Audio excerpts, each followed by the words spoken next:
Estimados participantes, les damos la bienvenida a la 30ª edición de la Semana de la Junta. Es un placer darles la bienvenida a este importante evento de parte de la Junta de Decanos de Colegios y Contadores Públicos del Perú. Esta fecha está organizada por el Comité Técnico Nacional de Administración y Finanzas. Para ello han preparado dos importantes temas. El programa de hoy iniciará con la exposición del tema impacto de los criterios de medición y de valor razonable de las NIF en el análisis financiero y finalizaremos con una segunda exposición sobre el tema de la inteligencia artificial como herramienta de innovación para el desarrollo de las funciones del contador público colegiado. Agradecemos su participación de todos y les invitamos a que puedan estar atentos a las exposiciones y puedan interactuar también con los expositores. Pueden dejar sus consultas a través de los chats, ya sea de la plataforma Zoom o de las redes sociales en donde se encuentren conectados, y al final serán leídos por el moderador. Para conducir esta sesión, contaremos con la moderación del contador público colegiado Jesús Elías Medrano Sánchez, presidente del Comité Técnico Nacional de Administración y Finanzas de la Junta de Decanos. Damos inicio a este importante seminario. Bienvenidos.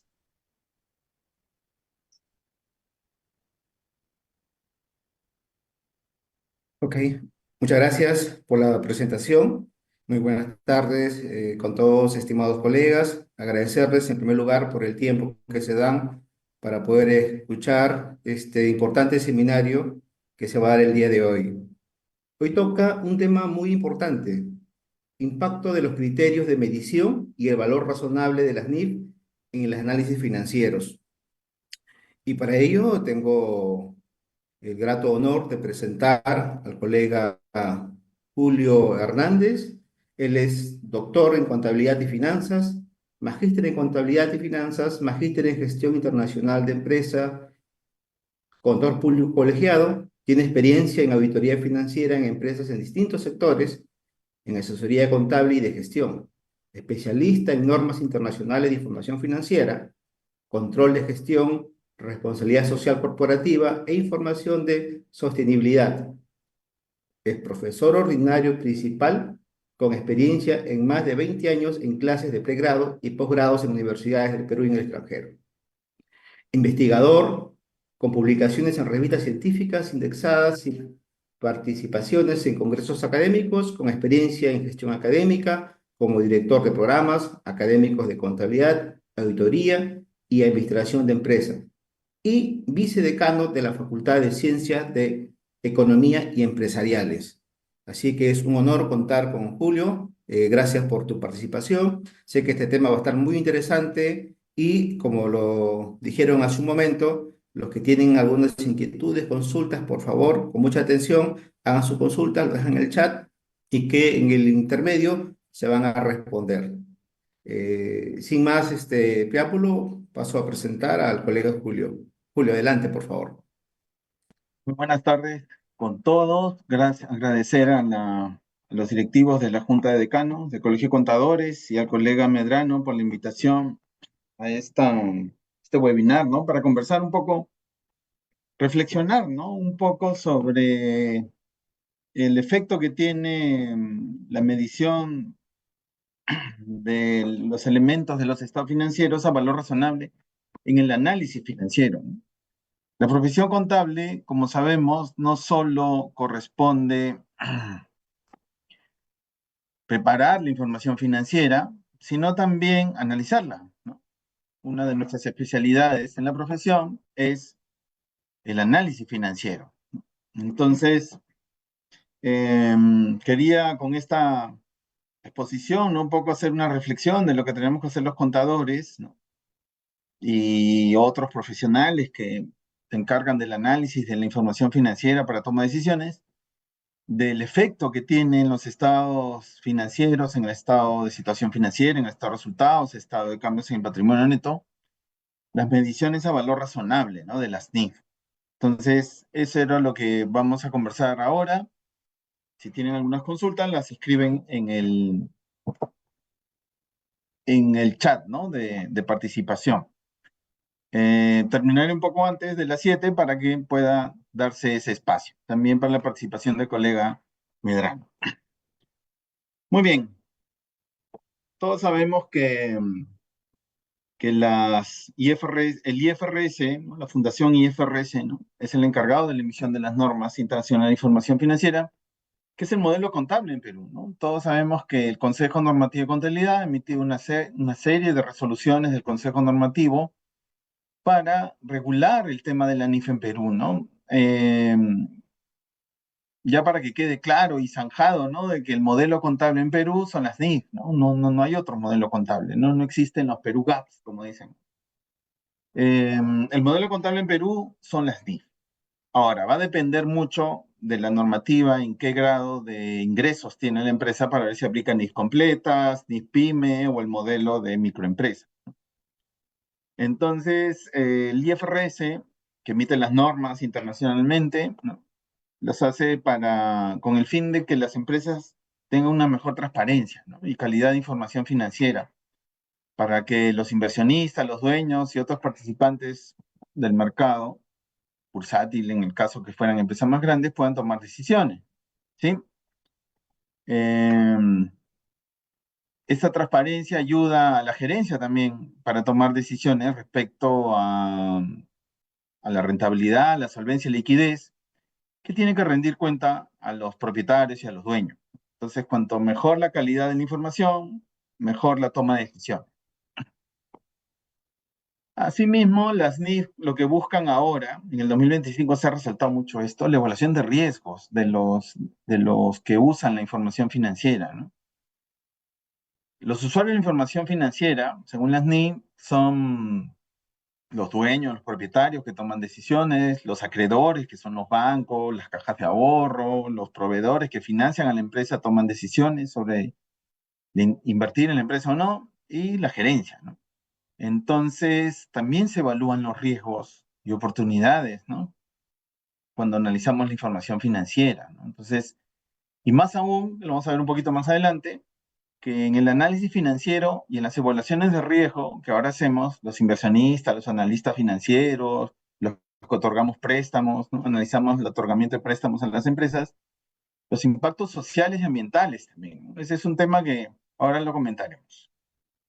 Muy bien, entonces todos sabemos pues que el modelo NIF en Perú aplica las famosas NICs que se emitieron hasta el año 2000, 99, 2000, y las que se emitieron posteriormente ya por el IFRS, no por el YASC, sino por el YASB, ¿no? Que son las NIF, ¿no? Que ahora ya vamos en la NIF 18.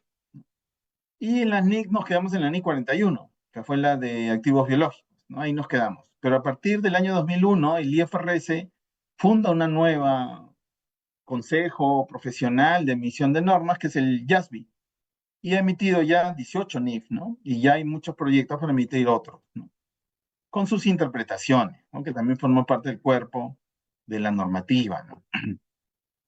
Pero solo para lo que se viene y lo que es importante, como nosotros los contadores lo tenemos que tener en cuenta a la hora de preparar la información y analizarla también, a la hora de evaluar los riesgos de inversión, por ejemplo, o los riesgos de pago de dividendos, o los riesgos de créditos, etcétera, es que a partir del 2025 internacionalmente, ¿no? Las empresas tienen que presentar las normas de sostenibilidad, ¿no?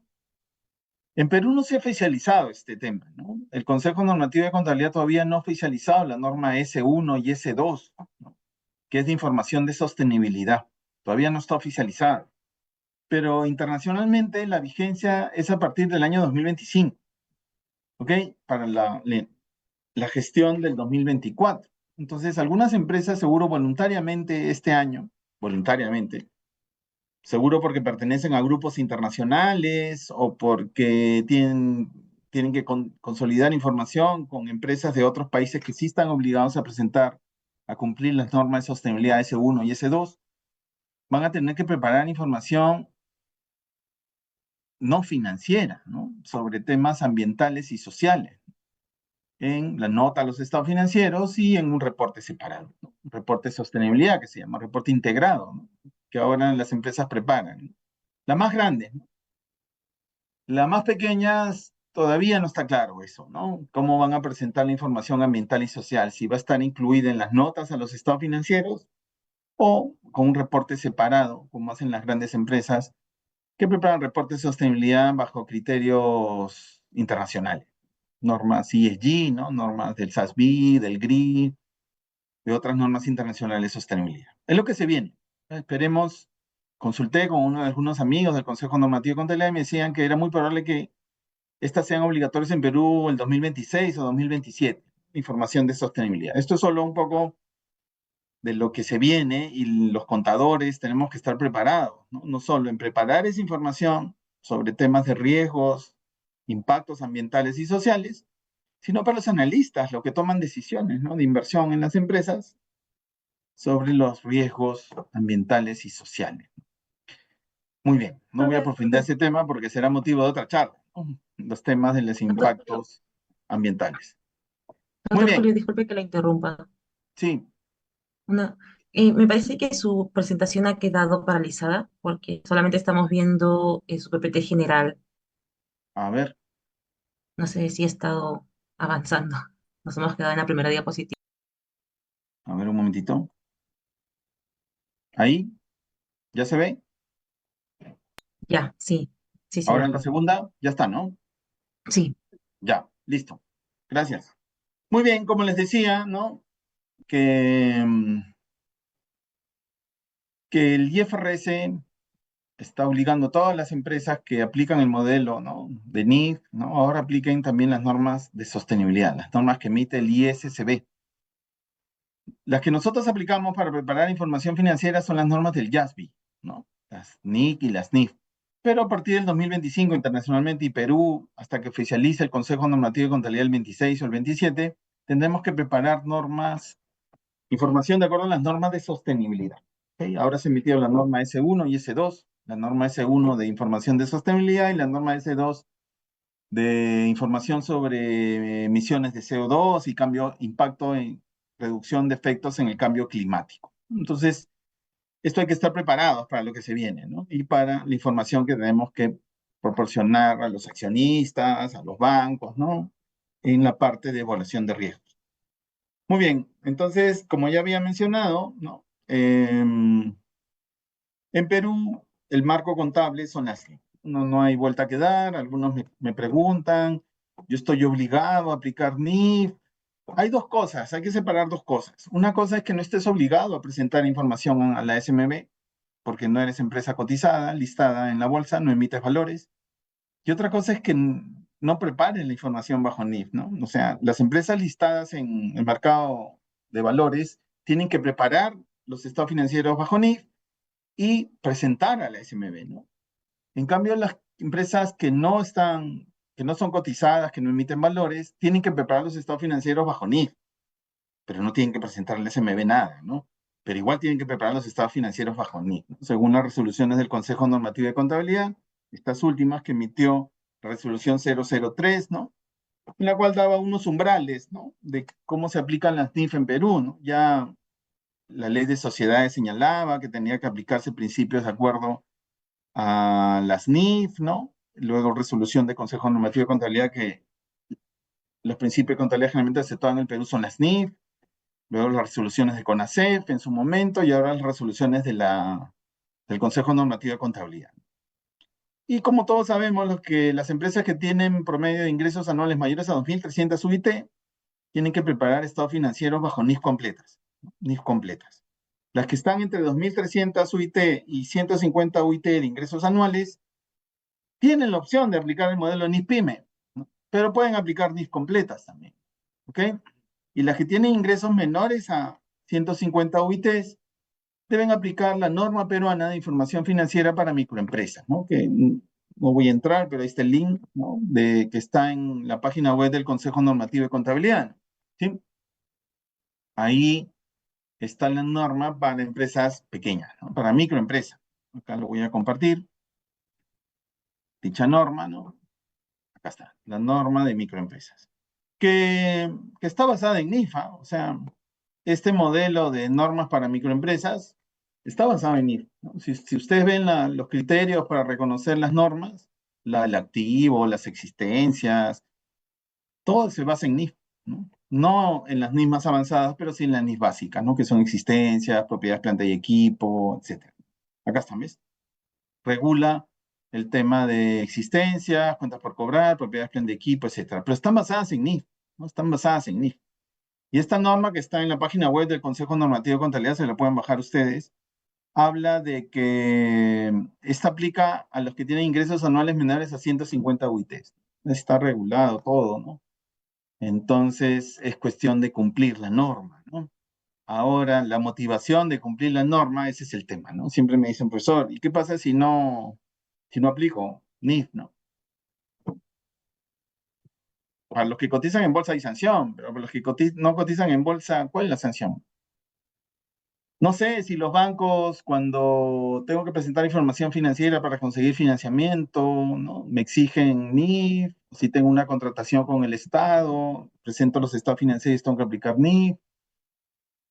Quizá algunos lo requieren, ¿no? Pero, por ejemplo, si eres una empresa que pertenece a un grupo internacional que prepara información financiera consolidada bajo NIF, sí tienes que aplicar NIF, de todas maneras. Ok, sigamos. Acá lo saqué de un trabajo de investigación que hicieron unos colegas en Chile, Harry Bauer, donde resumen gráficamente todas las NIF, ¿no? Agrupadas, que es el modelo de NIF completa. Muy interesante porque todas las NIF acá están agrupadas por categoría, ¿no? Y en el centro está el marco conceptual. Es importante manejar muy bien el marco conceptual porque es la guía de aplicación de las normas, de todas las normas, ¿no? Me dan las definiciones de activo, pasivo, ingreso, gasto, me dan los criterios de medición que tengo que aplicar, que ahora vamos a repasar, y cómo afecta financieramente a la empresa. Estos modelos de medición, ¿no? A valor razonable, que algunas empresas recién hemos comenzado a aplicar y otras ya veníamos aplicando. Muy bien, hay una primera norma que es la adopción por primera vez de NIF, ¿no? Que es la que se aplica para las empresas que van a aplicar NIF por primera vez. Hay que hacer un ajuste retroactivo de algunas partidas y prospectivo de otras. Una norma de corte. A partir de ese momento se aplican las NIF y te señala qué partidas tendría que hacer ajuste retroactivo. Luego ya están las normas agrupadas por categoría, ¿no? Hay normas que se refieren a los temas de activos no financieros, ¿no? Que es activo fijo, intangibles, inversiones inmobiliarias, etcétera, ¿no? Luego tengo la norma propia de contratos de seguro, la norma separada de agricultura, la norma de consolidación de estados financieros, inversiones en asociadas, en subsidiarias, en negocios conjuntos, todas las normas de instrumentos financieros, bonos, acciones, su revelación en notas, la moneda extranjera, la norma de ingresos, las normas de presentación. Como sabemos, la NIC 1 ahora ha cambiado, ¿no? Entonces, siempre yo le digo a las empresas que asesoro o a mis alumnos de la maestría o del pregrado, ¿y ahora cómo vas a hacer tus ratios? Si ya el estado de resultados cambió. ¿Cómo se sacan los ratios? Antes sacabas el margen bruto, el margen operativo y el margen neto. Yo creo que en la nueva presentación de estado de resultados bajo la NIF 18, que reemplaza la NIC 1, ¿cómo voy a sacar mis ratios? ¿No? Ahora lo vamos a ver. Las normas de beneficio de los empleados, las normas de arrendamiento que ha impactado financieramente terriblemente a las empresas, ¿no? Ahora lo vamos a ver. Ha aumentado el endeudamiento, ha afectado la depreciación y todos esos temas que ahora vamos a ver. Las normas de inventario, deterioros, provisiones y la de norma de impuesto a la renta. Entonces, muy interesante esta agrupación de NIF y cada una de ellas tiene un impacto distinto en los estados financieros, ¿no? Su medición. Muy bien, vamos a seguir. Entonces, No, no, tener en señor cuenta jefe. que se ve, ¿sí? Lo que pasa es que se ve la pantalla dividida. A ver, Sí, no sé. acá, ahora, ¿sí? A ver, Sí, a ¿no? ver.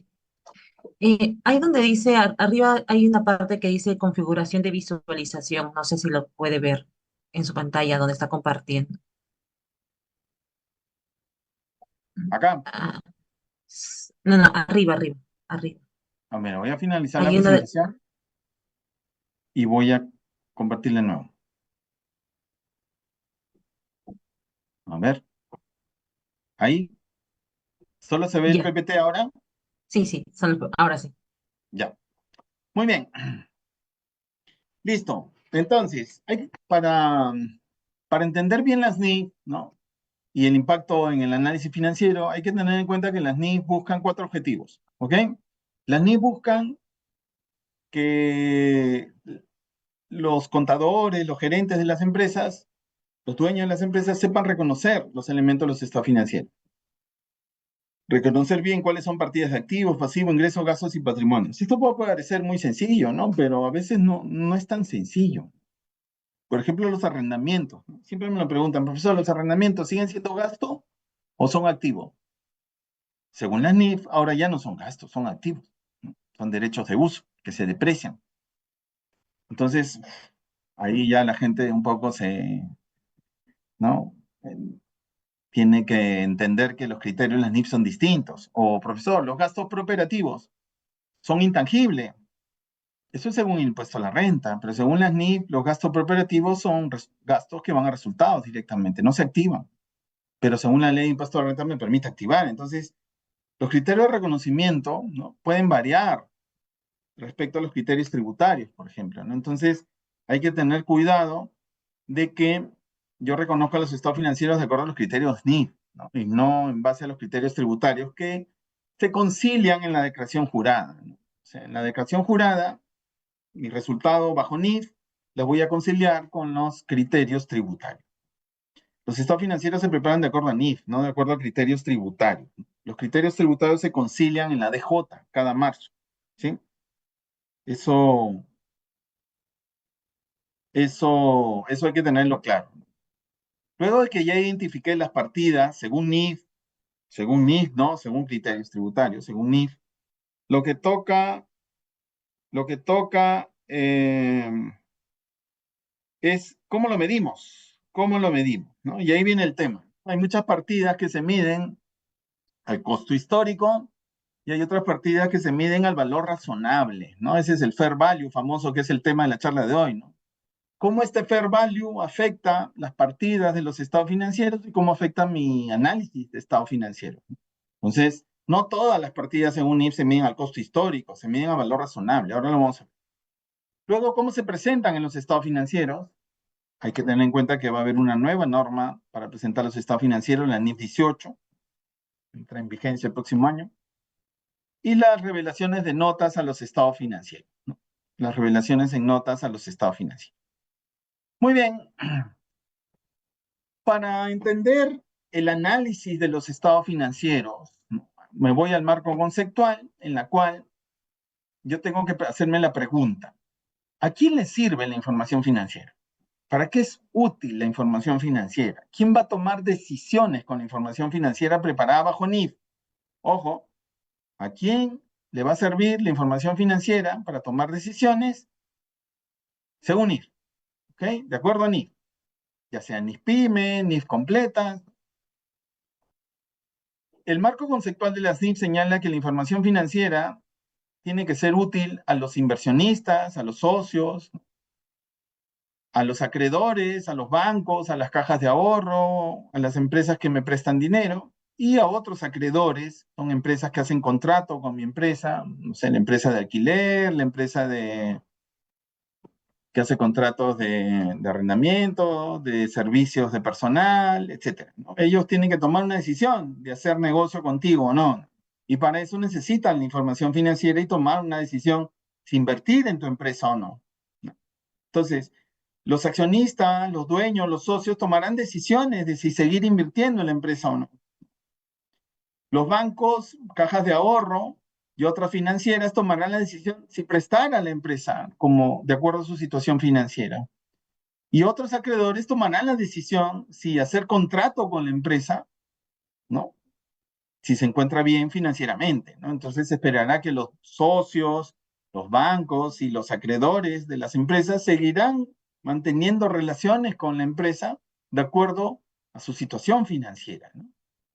Y una buena situación financiera asegura, pues, que los inversionistas seguirán invirtiendo, que los bancos te prestarán, ¿no? Con bajo riesgo, y los acreedores harán contratos contigo, ¿no? En los distintos servicios o bienes que te arriendan o te prestan servicio. Entonces ellos toman decisiones y suministrar los recursos a la entidad. Si mi situación financiera no es buena, entonces, de acuerdo al análisis que hagan ellos, ¿no? Tendré problemas de que me presten, los inversionistas de repente evaluarán tomar decisiones sobre la empresa, ¿no? Invertir capital, ¿no? O vender las acciones. Y las empresas que tienen contratos de servicios o de bienes con la empresa evaluarán si renovarán esos contratos o no, si la empresa no se encuentra en una buena situación financiera. Por eso es importante que la información financiera sea preparada de acuerdo a NIF, ¿no? Porque eso asegura un poquito, no, bastante, ¿no? Que la información financiera es confiable, ¿no? Es confiable. Además, no lo dice las NIF, ¿no? Pero generalmente la información financiera preparada bajo NIF se audita, ¿no? Para que los auditores confirmen que esos estados financieros han sido preparados correctamente de acuerdo a NIF, NIF completas o NIF pyme, ¿no? Eso es importante, ¿no? Porque así podemos ir a un banco a hacer un préstamo con más confianza, podemos hacer un contrato grande con un proveedor, los socios invertirán, ¿no? Con confianza, sabiendo que la empresa se encuentra bien financieramente, ¿no? Entonces, si los estados financieros son preparados de acuerdo a NIF y están auditados, habrá más confianza en los inversionistas, en los propietarios, en los bancos, en los acreedores, ¿no? Y en la misma gerencia también, ¿no? Habrá más transparencia de la gerencia con los accionistas. Muy bien. Los estados financieros, según NIF, se enfocan en tres aspectos, ¿ok? Lo dice en el marco conceptual. Sobre la situación financiera, sobre el desempeño y sobre el rendimiento financiero. Son tres aspectos distintos que las NIF buscan que los usuarios puedan analizar de la información financiera que yo hago. Entonces, con la información financiera que yo preparo, yo contador y gerencia de la empresa preparo bajo NIF, esa información debe permitir a los dueños, a los propietarios, a los inversionistas, a los potenciales inversionistas, a los bancos, a las cajas de ahorro, a los acreedores, poder evaluar de la empresa su situación financiera, su desempeño y su rendimiento financiero. Tres aspectos, ¿ok? La situación financiera se refiere a la solvencia. Se evalúa en el balance, en el estado de situación financiera, ¿no? Antes llamado balance general, ahora llamado estado de situación financiera, ¿no? Porque en ese estado financiero yo voy a informar sobre los recursos que tiene la empresa, los activos, bienes y derechos, y las obligaciones, ¿no? Que tiene la empresa, ¿no? Para evaluar los flujos futuros de efectivo que estarán comprometidos con esas deudas, ¿no? Entonces, si una empresa está muy endeudada, tendrá poca capacidad para poder disponer recursos para inversiones u otras actividades distintas a las de pagar deuda, ¿no? Si una empresa tiene un bajo nivel de endeudamiento, será sujeta de crédito, por ejemplo, ¿no? Entonces, en el estado de situación financiera tenemos que evaluar año a año, ¿no? Generalmente, cómo ha ido evolucionando la solvencia de la empresa, que es medir la liquidez, el nivel de endeudamiento, deuda capital, ¿no? Deuda patrimonio, cómo rotan los inventarios, las cuentas por cobrar, tengo que evaluar los plazos de cobro, los plazos de almacenamiento de los inventarios, calcular el activo corriente entre el pasivo corriente, ¿no? Estos aspectos se refieren a la solvencia de la empresa, ¿ok? El desempeño de la entidad se refiere al análisis de la rentabilidad, ¿ok? Entonces, esto se analiza en el estado de resultados, obviamente. Ahí tengo que evaluar si la empresa ha sido capaz de generar recursos de forma propia, en forma de utilidades, y si esta empresa es capaz de mantenerlos en el tiempo, ¿no? Para asegurar una recuperación de una inversión, el rendimiento que permita recuperar una inversión en activos que ha hecho la empresa, o que los inversionistas puedan recuperar su aporte de capital, o que la empresa tiene un margen que cubre las operaciones de la empresa, ¿no? Son distintos enfoques de rentabilidad, pues de rentabilidad sobre ventas, para ver si se cubren los gastos operativos y financieros, si es que quiero hacer un análisis posterior, el análisis de recuperación de inversión en activos, el famoso ROA, rentabilidad sobre activos, y el ROE, ¿no? Que es la recuperación de la inversión de los accionistas, ¿no? Entonces, todos esos indicadores que yo voy a aplicar en los estados financieros me permiten a mí analizar la rentabilidad. Y la liquidez, bueno, es un análisis del estado de flujo efectivo, ¿no? De la capacidad de generar flujos, ya sea de forma propia, ¿no? Como actividades de operación, y que me permitan luego asumir los flujos de inversión y de financiamiento, que generalmente son pagos de deuda y de dividendos, ¿no? Entonces, miren, esto no se cuenta mucho sobre las NIF, ¿no? Generalmente sobre la NIF nos vamos de frente a las NIF y a ver cómo registramos las existencias, el activo fijo, los préstamos, ¿no? Pero si profundizamos en el marco conceptual, la norma señala que la información financiera debe permitir a los usuarios estos tres aspectos: analizar la solvencia, nivel de endeudamiento, la rentabilidad, los ratios de rentabilidad sobre ventas, rentabilidad sobre activos, rentabilidad sobre patrimonio, y la liquidez, la capacidad que tiene la empresa de generar flujo de efectivo para cumplir las obligaciones de corto plazo, ¿sí? Se analiza el estado de flujo y se calcula con ratios de liquidez también. Pero todo esto nosotros lo veníamos haciendo tradicionalmente, ¿no? En la contabilidad sin aplicar NIF, ¿no? ¿Sí? Entonces, ahora, ¿qué pasa con estos ratios financieros que yo tengo que hacer, ¿no? Considerando que ahora la empresa va a aplicar NIF y va a reconocer unas mediciones distintas al costo histórico, ¿no? Eso es lo que vamos a tratar hoy, ¿no? Bueno, como ya todos sabemos, las NIF nos obligan a preparar 4 estados financieros y las notas, ¿no? Las notas son muy importantes porque ahí están las políticas contables, ¿no?, que aplican las empresas. Las políticas de depreciación, de desvalorización, de revaluación, de medición a valor de mercado. Por eso es importante que cuando nosotros analicemos estados financieros, sepamos que la empresa revalúa, sepamos que la empresa mide a valor de mercado sus acciones, sepamos que la empresa mide a valor de mercado sus propiedades de inversión. Si es una empresa agroindustrial, y voy a analizar estados financieros de una empresa agroindustrial, mirar en las notas a los estados financieros si la empresa tiene la política de medir los activos biológicos a valor de mercado. Entonces, es importantísimo que como analistas de estados financieros leamos las notas a los estados financieros, porque en las notas a los estados financieros me dicen las políticas para cada una de las cuentas. Es importantísimo eso. Muy bien.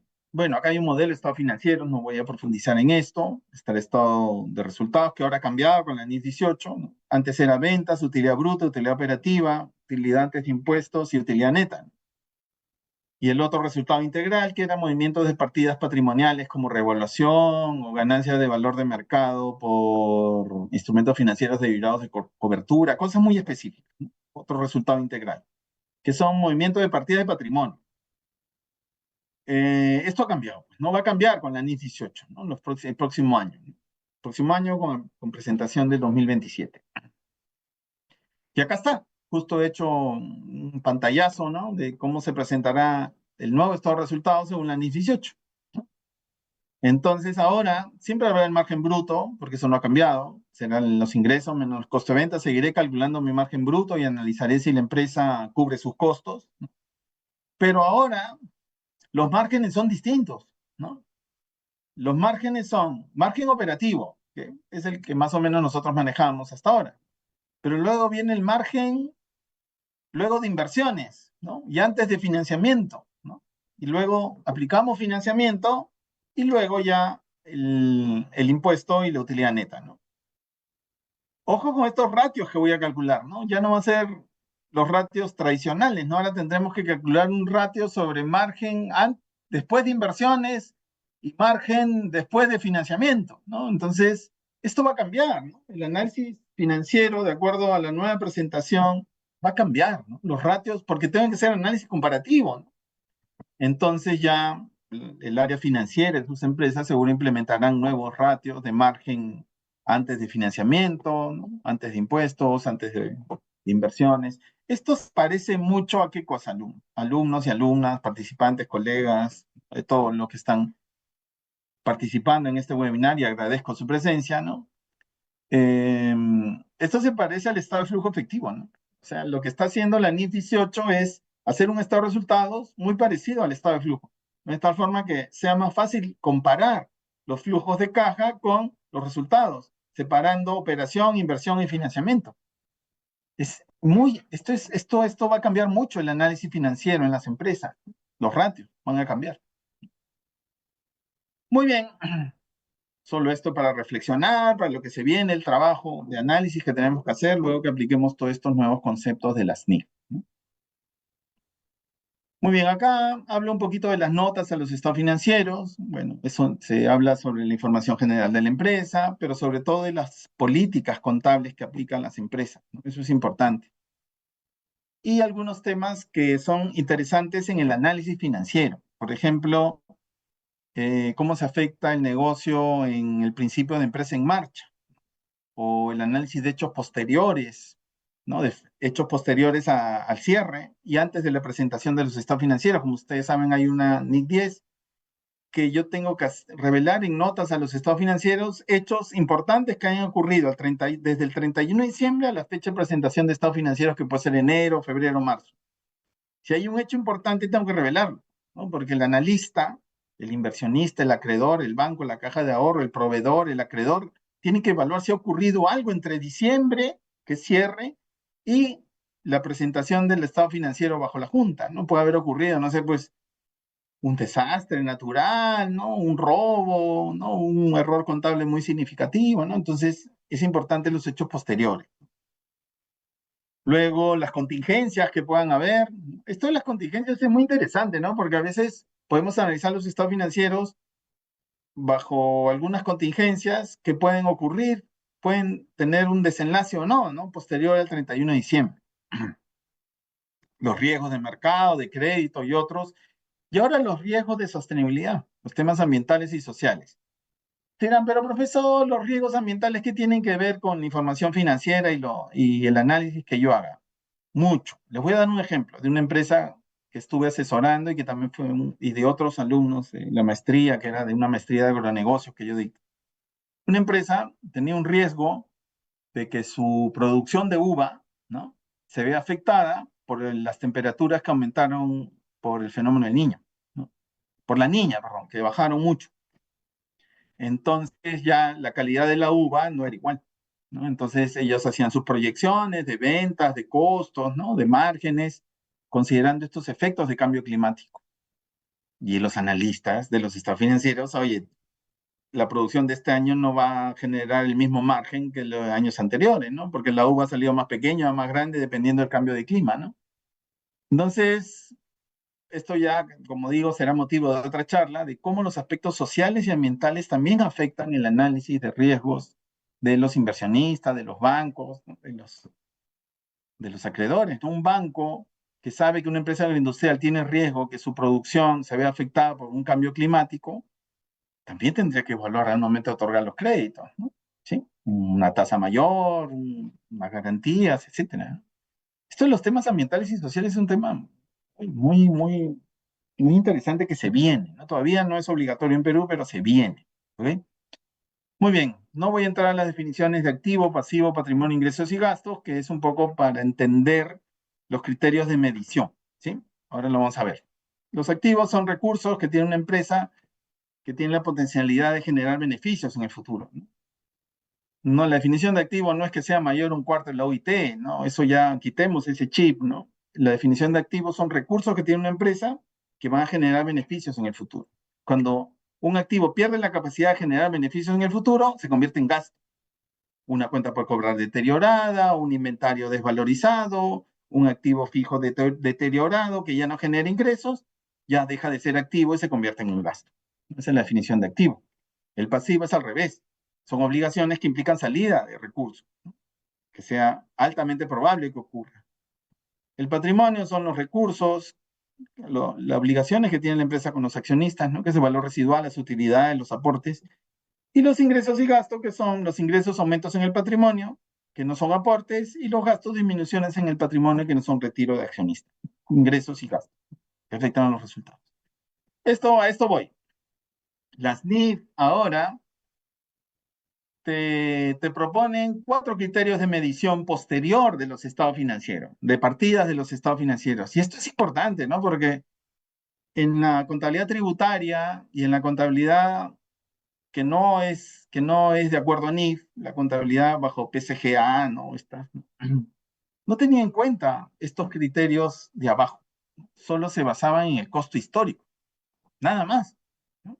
Costo de adquisición, costo de producción, costo de edificación, costo de contrato, ese es mi costo. Y sobre eso, de precio, sobre eso vendo, sobre eso mido mis activos en los estados financieros. Ya, pero eso coincide con el criterio tributario, ¿no? Pero ahora las NIF te dicen que tú, para determinadas partidas, tienes que medir a otros conceptos, como por ejemplo el valor razonable, que es el valor de mercado, es el valor, el precio que una empresa podría obtener por la realización de ese activo a la fecha de los estados financieros.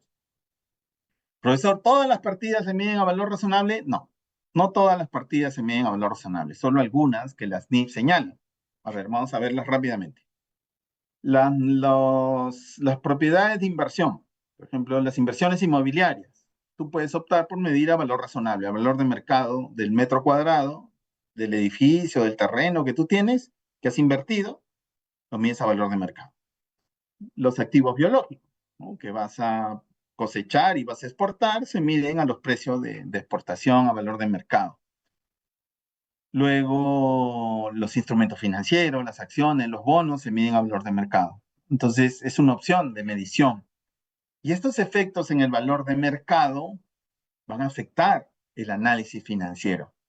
Porque yo puedo pensar que una empresa tiene mucha rentabilidad porque tiene muchas ganancias por valor de mercado. Yo puedo decir, oye, mira, tengo mis inversiones en terrenos y en edificios que han aumentado su precio y he registrado una ganancia por medición a valor de mercado de terrenos y edificios que he invertido, inversiones inmobiliarias. Pero esa rentabilidad no es operativa, es una rentabilidad de mercado que no genera ni siquiera flujos de caja, porque no vas a vender todavía los edificios de terreno, lo único que has hecho es actualizar su precio en el mercado. Igual si tienes bonos, acciones que han aumentado su precio en el mercado, bonos y acciones de largo plazo, esas ganancias por valor de mercado de acciones y bonos te van a generar rentabilidad. Tu ROA, tu ROE, tu ROS va a aumentar, ¿no? Porque vas a tener más margen, ¿no? Pero esas ganancias se van a convertir en flujo de caja, difícil, ¿no? Salvo cuando la empresa ya decida vender esos bonos, decida vender ese edificio, decida vender ese terreno, mientras serán solo ganancias por valor de mercado. Entonces hay que tener cuidado en el análisis. Tú puedes decir, el ratio de rentabilidad aumentó en 100% respecto al año anterior. Y todos piensan, hemos vendido más, hemos ganado más margen. No, ha sido porque teníamos un terreno que en el mercado valía 100 y ahora vale 1000. 900 de ganancia por valor razonable. ¿Eso aumenta la rentabilidad de un negocio? Sí. te- eh, Objetivamente sí, ¿no? Pero yo lo que tendría que hacer en el análisis es decir, ojo, que esta rentabilidad inusual, ¿no?, corresponde a un precio de mercado de una inversión inmobiliaria, ¿no?, que se estima vender en 2 años, 3 años, ¿no? Pero ojo, ¿no? A veces nos emocionamos con las ganancias por valor de mercado y pensamos que la empresa es más rentable. Sí, es más rentable, pero no más rentable porque vende más, sino es más rentable porque sus precios de mercado y sus inversiones han aumentado en el mercado, ¿no? Entonces hay que tener cuidado ahí, ¿no? ¿Sí? En el análisis, en el análisis. Valor de uso. Esto también se usa bastante en algunas mediciones, como por ejemplo la medición del deterioro de algún activo fijo. Se trae valor presente de los flujos futuros, que puede generar una unidad generadora de efectivo, grupo de activos, y si ese valor presente es menor que el costo, hay un deterioro. Por ejemplo, plantas ya obsoletas, equipos obsoletos que han perdido su capacidad de generar ingresos en el futuro, se traen a valor presente, se mide con el costo, y si ese valor presente, que es un valor de uso, es menor que el costo, como dice la NIC 36, va a ocurrir un deterioro, un gasto. Que es un gasto que no es salida de dinero, ¿no? Y que de repente, analizando la rentabilidad, pues decir, oye, ha bajado la rentabilidad. Sí, pero ha sido por un tema inusual. ¿Qué ha sido eso inusual, Julio? Es que un grupo de activos, ¿no?, han sido medidos a valor razonable, valor de uso, y han perdido su valor y estoy reconociendo un deterioro de activos fijos. Es un valor, es un gasto inusual, ¿no?, a veces significativo material, ¿no? Cuando renovamos plantas, equipos que ya son un poco obsoletos, van a generar pérdidas por deterioro de activos fijos, ¿no? Entonces hay que tener cuidado ahí, ¿no? A la hora de hacer el análisis, pensamos que estamos perdiendo y es por un tema inusual, ¿no? Es una pérdida, deterioro de activos fijos, no porque hemos vendido menos. Y el costo corriente, que es una opción de medición, para el caso de inventarios como materias primas y suministros. No se miden a valor de mercado porque las materias primas y suministros no se venden, sino se recuperan, ¿no?, en la producción. Entonces se miden a costo de reposición. Un concepto costo corriente, ¿no?, que hace que lo aplicamos, bueno, hace mucho tiempo. Ustedes son jóvenes, según algunos no entendían esto del costo de reposición, pero los que ya pintamos un poquito, somos un poquito mayores y hacíamos ajustes por inflación, 2000, 2004, hasta el 2004, teníamos que medir a costo corriente los inventarios, por ejemplo, materias primas, suministros, porque por la inflación habían perdido valor y tenía que medir a un costo de reposición los inventarios, ¿no? Pero esto, ya como en Perú no estamos en inflación, casi no se usa. Generalmente se usa valor de mercado y valor de uso. Y el costo histórico que sigue manteniéndose, ¿no? Muy bien, acá hay unos ejemplos que veré rápidamente de lo que es el efecto en la medición de valor razonable, ¿no? Por ejemplo, las existencias se miden a su valor de realización. Ese es un concepto muy contable, ¿no? Tributariamente no me aceptan medir a mí inventarios a valor de realización. Eso es imposible, ¿no? Están al costo. Las existencias tienen que medir al costo tributariamente, ¿no? Pero contablemente puede ocurrir que mis inventarios hayan perdido valor en el mercado o se hayan desvalorizado y tenga que medir el valor de realización. Entonces tendría que reconocer un gasto por desvalorización, que es un gasto que no implica salida de dinero. Ojo, ¿no? Entonces hay que tener cuidado ahí, ¿no? De que no es un gasto operativo el que estoy reconociendo, sino un gasto por desvalorización. Cuando haga mis ratios, señalar que la rentabilidad ha caído, ¿no?, por un efecto de una desvalorización de inventarios, no porque tenemos más sueldos, más servicios, más gastos operativos, sino una desvalorización de existencia. Las propiedades de planta y equipo tienen que tener muchos efectos por medición a valor razonable, por ejemplo, el deterioro, si son activos que ya están obsoletos, el efecto en patrimonio por la revaluación, por ejemplo, ¿no?, o la capitalización de intereses, que son conceptos de las NIF, ¿no? Y esto puede tener mucho efecto a la hora de analizar los ratios. Tiene que tener mucho efecto a la hora de analizar los ratios. Muy bien. Luego, los activos biológicos y la propiedad de inversión que ya habíamos señalado. ¿Ok? En el patrimonio también puede haber efectos, ¿sí? Por ejemplo, las propiedades de inversión pueden tener efecto en resultados, perdón, las inversiones financieras pueden tener efecto en resultados y en patrimonio. Hay que tener cuidado al hacer el análisis, ¿no?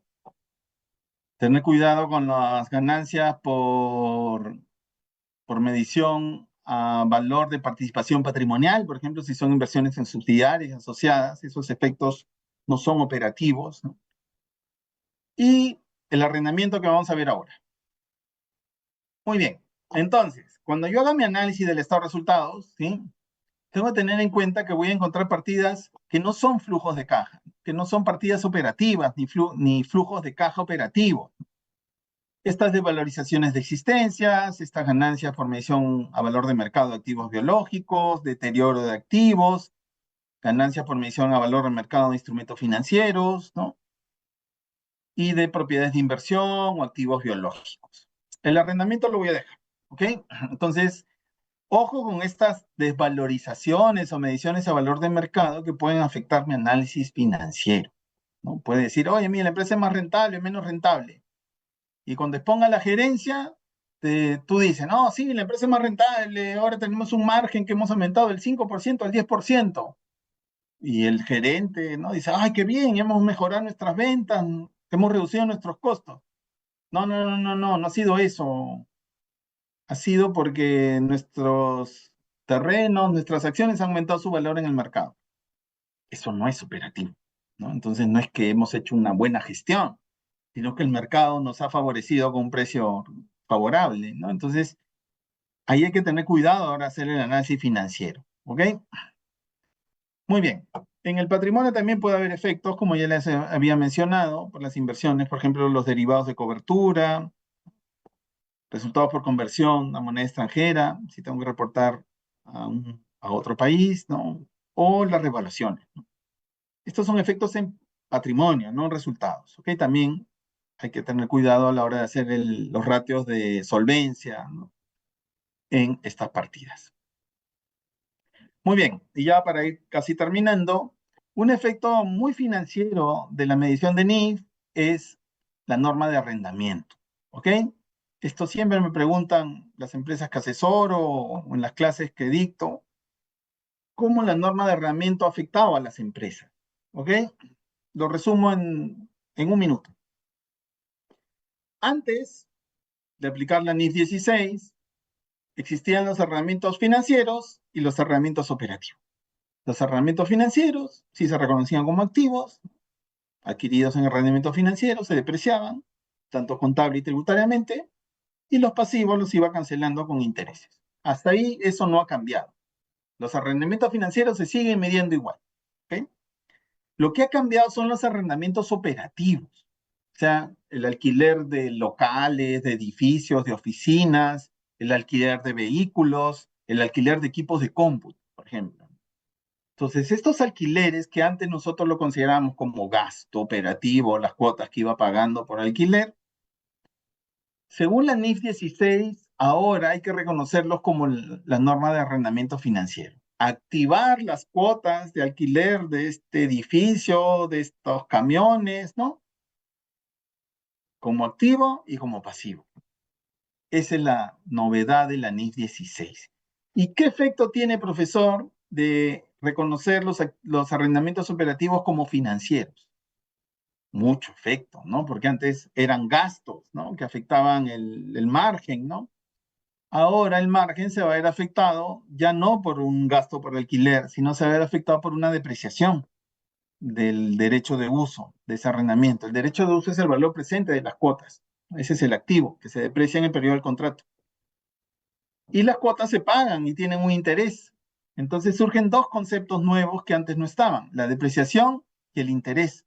Para los arrendamientos operativos, ¿no? Ya los financieros no han cambiado, sí, igual. Entonces, los arrendamientos operativos que simplemente la cuota era un gasto, como está acá, las cuotas eran un gasto, ahora con la NIF 16, las cuotas contienen dos conceptos, los intereses y la parte que se va a ir a la depreciación. Entonces, ha cambiado totalmente, ¿no? El concepto de arrendamiento que nosotros teníamos, que era gasto operativo. Ahora se reconoce como parte de la depreciación y como intereses, porque estoy pagando cuotas de alquiler, ¿no? Esto va a afectar la relación deuda-patrimonio, porque ahora voy a tener más deuda que antes no había, ahora aparece una deuda por alquileres, ¿no?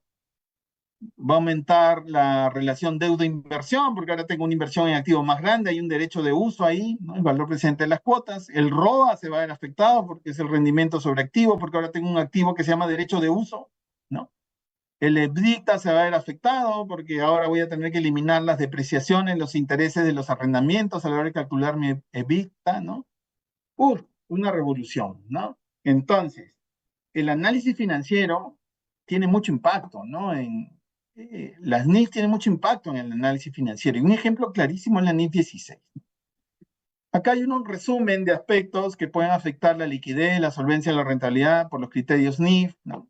Por ejemplo, la desvalorización de existencia puede afectar la liquidez, la medición a valor razonable de inversión en negociación y activos biológicos también puede afectar la liquidez, los activos y pasivos diferidos, por ejemplo, afectan la liquidez, la solvencia, la relación deuda-patrimonio, se puede ver afectado por el deterioro de activos fijos, por el aumento de valores de mercado, de propiedades de inversión y activos biológicos, por los activos de derecho de uso, arrendamientos y los pasivos por arrendamiento, se va a cambiar todo el rato en ratio de endeudamiento, los activos y pasivos diferidos por impuesto a la renta, las mediciones a valor de mercado, el reconocimiento de las inversiones en subsidiarias asociadas a valor de participación patrimonial. Estos son conceptos ni que va a afectar mi ratio patrimonio activo, definitivamente. Y en la rentabilidad, como ya lo habíamos señalado, los ratios de ROS, ROE y ROA se van afectados por las ganancias de valor de mercado, las pérdidas de valor de mercado de activos biológicos, propiedades de inversión, instrumentos financieros, ¿no? O ganancias y pérdidas en subsidiarias, por ejemplo. Todo eso va a afectar los ratios. Entonces tengo que identificar para cuando haga mi análisis, explicar a la gerencia que ese aumento o disminución de liquidez, ese aumento o disminución de solvencia o ese aumento o disminución de rentabilidad no sea debido a que la empresa ha vendido más o sus gastos operativos han aumentado o han disminuido, sino porque hay un efecto de medición de NIF. Entonces, separar el efecto de medición de NIF del efecto operativo financiero de la empresa, ¿no? Para que en ese análisis financiero digas, la rentabilidad ha mejorado o no por ventas, costos y gastos operativos, y la rentabilidad ha aumentado o disminuido por mediciones a valor de mercado, desvalorizaciones, ganancias y pérdidas de instrumentos financieros, inversiones inmobiliarias, por la depreciación del arrendamiento, por los intereses de los pagos de cuotas de arrendamientos operativos. Todo eso puede afectar la rentabilidad, pero hay que identificarlo, ¿no? Hay que identificarlo para que nuestro análisis sea más fino. Es decir, una cosa es la ganancia operativa y otra cosa es la ganancia por efecto financiero de las NIF. Ese es el mensaje que quería darles, ¿no? De lo que tenemos que hacer cuando aplicamos los ratios financieros, ¿no? Identificar movimientos inusuales que pueden ocurrir debido a mediciones por efecto NIF, ¿no? Y ya para terminar, solo un bonus acá. El EBITDA es una medición muy usada por los bancos a la hora de otorgar los préstamos, por ejemplo, ¿no? Porque el EBITDA es una medición de utilidad antes de depreciaciones, impuestos y intereses, ¿no? Entonces es una utilidad casi operativa, ¿no? Es una utilidad casi operativa, ¿no?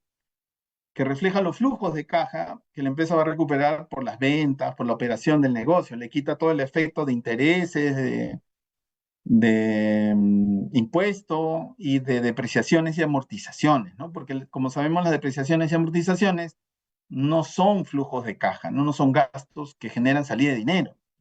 Entonces quitemos todo ese efecto y nos queda el EBITDA famoso, ¿no? Que sirve para analizar la rentabilidad antes de gastos no operativos, ¿no? Medir la eficiencia operativa de la empresa y hacer un mejor estudio comparativo con otras empresas. También se elimina la depreciación y la amortización para reflejar mejor los resultados operativos que implican los flujos de efectivo y eliminar la diferencia de políticas contables. Algunos pueden depreciar bajo línea recta, otros bajo unidades producidas, uno en 5 años, otros en 3 años. Quitamos ese efecto y nos quedamos solo con la utilidad EBITDA, que es operativa. Y también nos sirve para generar el fondo generado por operaciones, ¿no? El método indirecto del flujo de caja, ¿no? Entonces el EBITDA nos sirve mucho para eso. Pero ¿cuál es el problema con el EBITDA, ¿no? Que es un ratio que me dice la gestión operativa, ¿no? ¿Sí? Quitando el efecto financiero, tributario y de depreciación y amortización. Que en ese EBITDA que yo ya calculé, quitando depreciación, amortización, intereses e impuesto a la renta, me pueden quedar efectos de medición de otras partidas que no son flujo de caja ni flujos operativos, ¿no? Entonces, ese EBITDA puede tener algunas distorsiones. Por ejemplo, ¿no?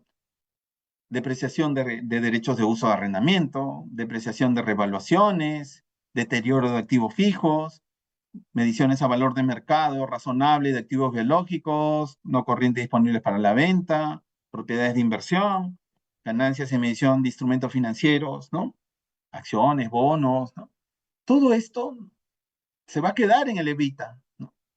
Y tú vas a pensar que el margen EBITDA es por operación, porque ya quitaste depreciación y amortización, intereses, impuestos, pero no es así, porque en tu EBITDA te va a quedar efectos financieros que no quitaste. Ahora hacer el análisis, ¿no? Como todas estas mediciones a valor de mercado razonable y todo esto que las NIM nos exige que hagamos. Entonces, hay que hacer un análisis muy fino, le evita, que a veces es un indicador que usan las empresas mucho, y sobre todo los bancos a la hora de hacer los préstamos. Entonces, esto era lo que quería contarles, participantes, colegas, ¿no? Espero que sea una reflexión de lo que se viene, ¿no? En el análisis financiero y que tenemos que estar preparados, ¿no? Para a la hora de participar en el análisis de la información financiera, etc. Muy bien, quiero agradecer ya, estamos justitos con el tiempo, ojalá que quede un tiempo para algunas preguntas. Gracias. Adelante, colega Medrano. Ujú.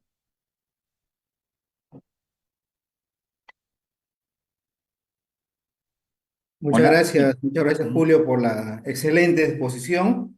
Yo sé que el tiempo es muy poco, el tema de la NIF se necesita más tiempo para poder detallar y entrar en detalles. Sin embargo, veo que hay algunas consultas por parte de los colegas que han estado atentos a la exposición, ¿no? Por ejemplo, el colega Willy eh, consulta, ¿considera adecuado decir que se deprecia el derecho de uso? ¿Debería ser que se amortiza el derecho de uso? Tu audio, por favor. Estás muteado.